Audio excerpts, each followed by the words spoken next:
Neoculto.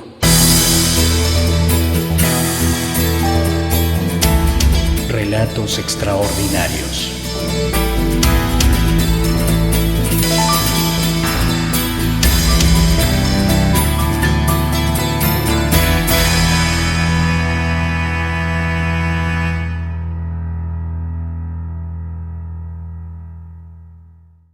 Contenido exclusivo y más de Neoculto para ti en Patreon. Patreon.com/Neoculto. También puedes oírnos en iVoox y Spotify.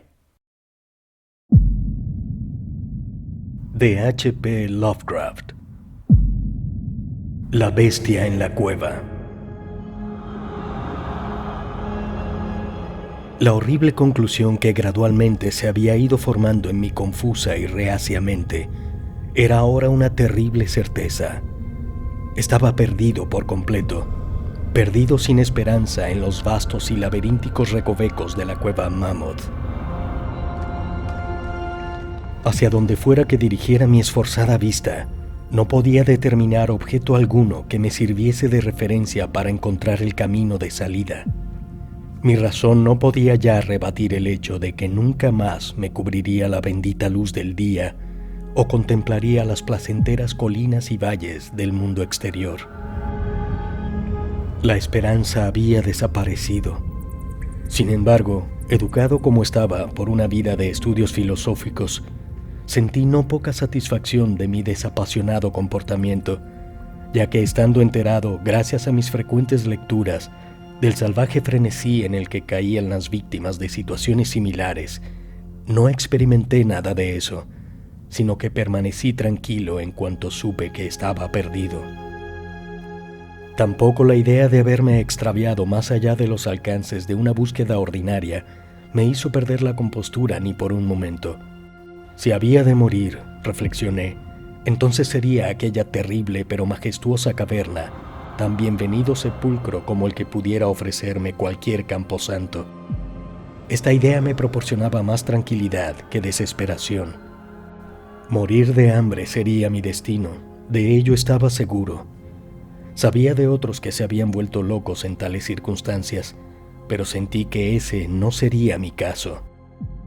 La culpa de mi desgracia no era más que mía, ya que inadvertido para el guía, me había separado del grupo de visitantes, vagando alrededor de una hora por senderos prohibidos de la cueva, hallándome luego incapaz de retomar los sinuosos meandros por los que me había aventurado al abandonar a mis acompañantes. Mi antorcha había comenzado a expirar. Pronto estaría envuelto en la total y casi palpable negrura de las entrañas de la tierra. Parado allí, bajo la menguante e inestable luz, me figuré ociosamente las circunstancias exactas de mi venidero fin. Recordé los relatos que había escuchado sobre la colonia de tuberculosos que, tomando como residencia estas gigantes grutas para recuperar la salud gracias a la atmósfera supuestamente curativa del mundo subterráneo, con su temperatura uniforme, aire puro y pacífica quietud, por el contrario había encontrado la muerte en una forma extraña y terrible. Había visto las tristes ruinas de sus chozas mal construidas al pasar junto a ellas con el grupo, y me había preguntado qué clase de influencia innatural ejercería sobre alguien tan sano y vigoroso como yo una prolongada estancia en esta inmensa y silenciosa caverna. Y ahora, me dije a mí mismo sombríamente, había llegado mi oportunidad de comprobarlo, si es que la necesidad de alimentos no me traía con demasiada rapidez la partida de esta vida. Según las últimas espasmódicas llamas de mi antorcha mermaban en la oscuridad, resolví no dejar piedra sin remover ni posible manera de escapar descuidada. Así que, reuniendo todo el poder de mis pulmones, inicié una serie de fuertes gritos en la vana esperanza de atraer al guía con mi clamor. No obstante, mientras gritaba, me convencí de que aquello carecía de propósito y que mi voz, magnificada y reflejada en las innumerables murallas del negro laberinto que me rodeaba, no alcanzaba ningún oído salvo los míos. Sin embargo, de repente tuve un sobresalto al escuchar lo que me pareció el ruido de suaves pasos aproximándose sobre el rocoso pavimento de la caverna. ¿Estaba mi rescate a punto de darse tan pronto? ¿Habrían sido en vano entonces todas mis horribles aprensiones? ¿Estaba el guía, luego de advertir mi injustificada ausencia en el grupo, siguiendo mi curso y buscándome en esta trampa calcárea? Mientras estas preguntas felices afloraban en mi imaginación, estaba a punto de reanudar los gritos para que mi hallazgo se realizara más rápido, cuando en un instante mi optimismo se convirtió en horror a medida que escuchaba, pues mi siempre aguda audición, ahora mucho más sensible dado el completo silencio de la cueva, trajo a mi entumecido entendimiento la inesperada y espantosa noción de que tales pisadas no eran como las de ningún hombre. En la quietud ultraterrena de aquella región subterránea, las botas del guía hubieran sonado como una serie de golpes agudos e incisivos. Estos contactos con el piso eran suaves y cautelosos, como los de las acolchadas garras de un felino. Además, a momentos, cuando escuchaba con cuidado, me parecía distinguir la caída de 4 en lugar de 2 pies. Estaba ahora convencido de que mis gritos habían despertado y atraído a alguna bestia salvaje, quizás a un puma que se hubiera extraviado accidentalmente en el interior de la caverna. Quizá, consideré, el Todopoderoso había elegido para mí una muerte más rápida y piadosa que la inanición. Sin embargo, el instinto de supervivencia, que nunca está inactivo del todo, se agitó en mi seno, y aunque escapar del próximo peligro no podía más que reservarme para un fin más duro y prolongado, me dispuse como fuera a vender mi vida lo más cara posible. Por extraño que parezca, mi mente no concibió ninguna otra intención en el visitante salvo la hostilidad.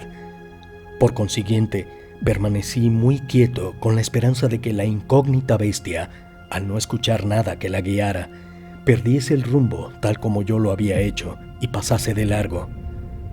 Pero no estaba destinada esta esperanza a realizarse, pues las extrañas pisadas avanzaban sin titubeo, habiendo el animal evidentemente sentido mi olor, el cual en una atmósfera como la de aquella cueva, tan libre de distractoras esencias, podía indudablemente ser rastreado desde gran distancia.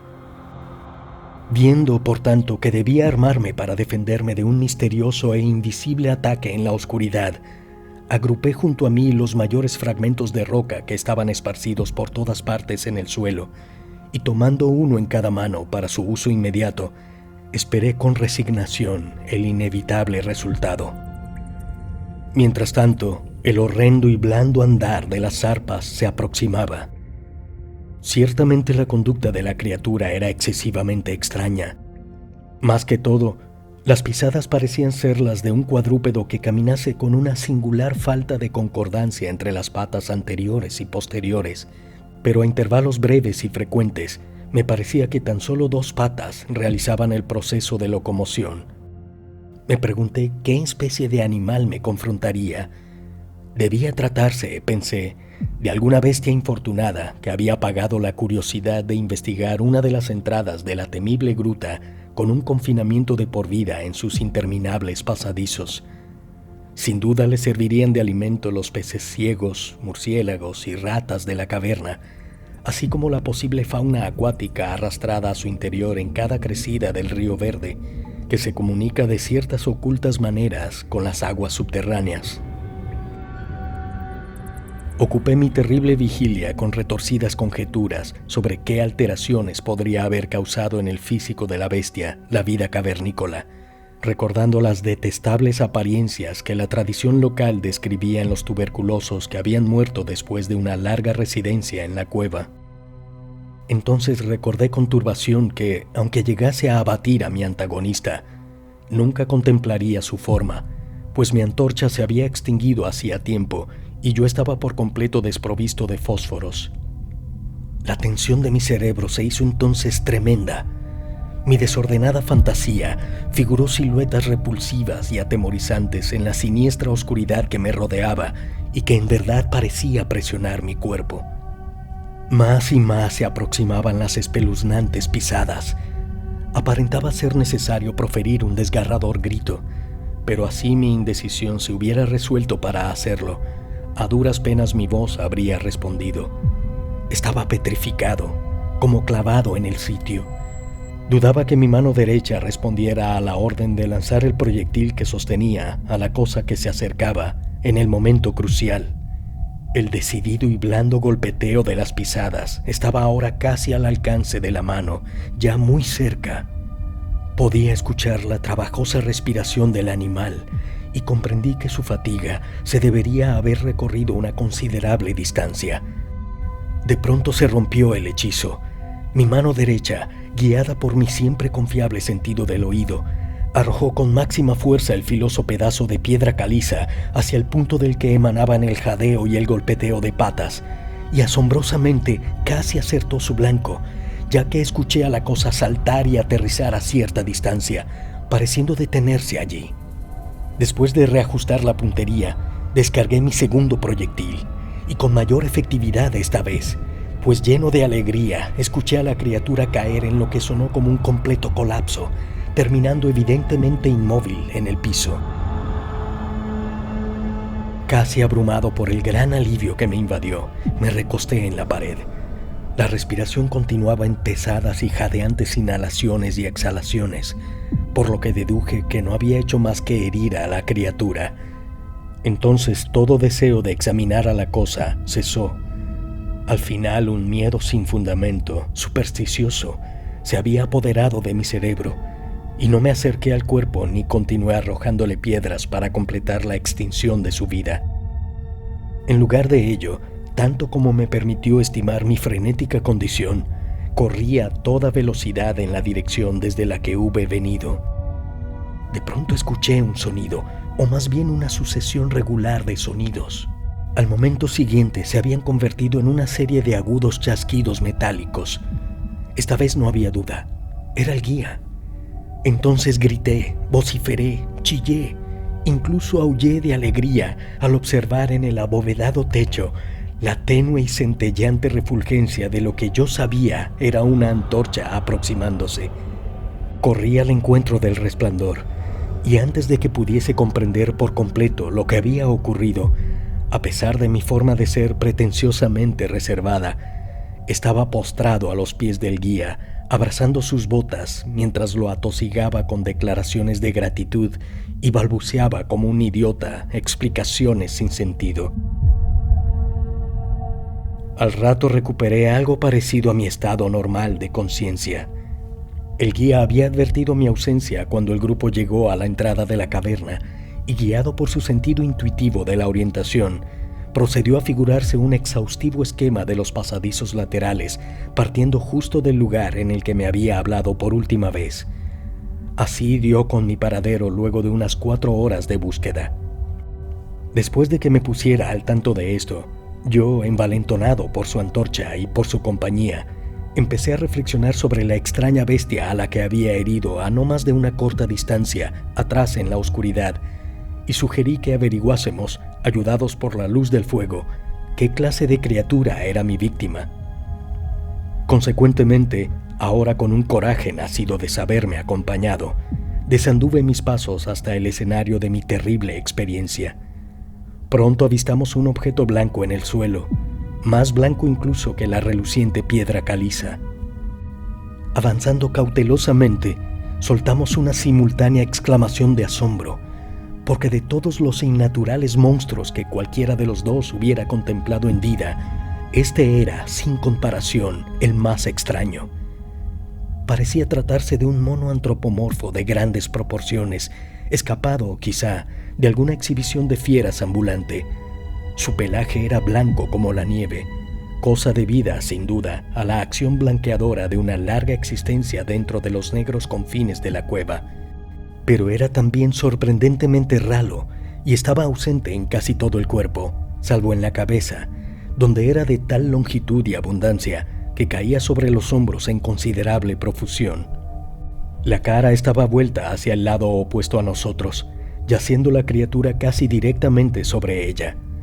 La inclinación de los miembros era muy singular, aunque explicaba la alternancia en su uso que yo había advertido antes, en la cual la bestia avanzaba a veces sobre 4 de ellos y otras sobre solo 2. De las puntas de sus dedos se extendían largas uñas. Ni las manos ni los pies eran prensiles. hecho que atribuía a la larga permanencia en la cueva, que, como mencioné antes, se hacía evidente por la omnipresente y casi sobrenatural blancura tan característica de toda su anatomía. Ninguna cola era apreciable. La respiración se había debilitado mucho, y el guía había sacado su pistola con la clara intención de despachar a la criatura, cuando un súbito sonido emitido por esta hizo que el hombre bajara el arma sin usarla. El sonido era de una naturaleza difícil de describir. Difería del tono normal en cualquier especie de simio conocida, y me pregunté si su cualidad antinatural no sería el resultado de un silencio absoluto y continuado por largo tiempo, roto ahora por la repentina aproximación de la antorcha, cuya iluminación evocaba a la luz que la bestia podría no haber visto desde su llegada a la cueva. El sonido, que apenas puedo intentar describir como una especie de parloteo en tono profundo, continuó débilmente. De repente, un fugaz espasmo de energía pareció estremecer al animal. Las garras hicieron un movimiento convulsivo y los miembros se contrajeron. Con una sacudida, el pálido cuerpo rodó sobre sí mismo, de manera que la cara quedó dirigida hacia nosotros. Al ver los ojos así expuestos, quedé tan impactado por un momento que no presté atención a nada más. Eran negros aquellos ojos, profundos, como el azabache, en horrible contraste con la piel y el cabello de nívea blancura. Como los de otros moradores subterráneos, estaban profundamente hundidos en sus órbitas y desprovistos por completo de iris. Cuando miré con mayor atención, noté que estaban enclavados en un rostro menos prognato que el de los monos corrientes e infinitamente más velludo. La nariz era bastante diferente. Mientras escrutábamos la inusual imagen presentada ante nuestra visión, los gruesos labios se abrieron y varios sonidos emanaron de ellos, tras lo cual la cosa se relajó y murió. El guía se aferró a la manga de mi chaqueta y tembló con tal violencia que la luz se sacudió intermitentemente, animando así sombras en las paredes que nos rodeaban. Yo no hice ningún movimiento, sino que me quedé parado, rígidamente quieto, con mis horrorizados ojos fijos en el suelo. Entonces el miedo me abandonó, siendo sustituido por el asombro, el estupor, la compasión y la reverencia, puesto que los sonidos murmurados por el abatido ser que yacía extendido sobre el lecho calcáreo nos habían revelado la pasmosa realidad. La criatura que yo había asesinado, la extraña bestia de aquella insondable caverna, era, o había sido alguna vez, un hombre.